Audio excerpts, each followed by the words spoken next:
For today's ulam, magigisa tayo ng mackerel, patatas, bawang, sibuyas. Yan, ginigisa na bawang sibuyas.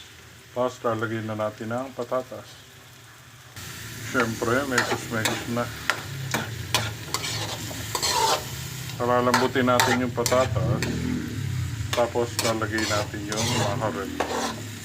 Tapos, timplahan ng seasoning.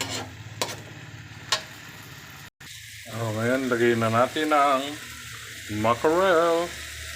Tekaido. Dudurugin natin yan para dumami.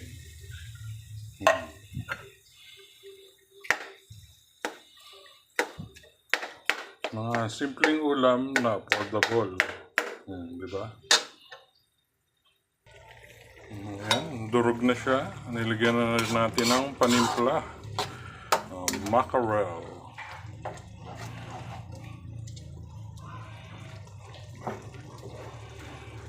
Yummy yan. Diba? Simpleng ulam, simpleng lutuin. Mura pa. Ayan mga idol, luto na po ang ating mackerel. Ginisang mackerel na may patata, sibuyas, bawang. At siyempre, panimpla. Magandang tanghali.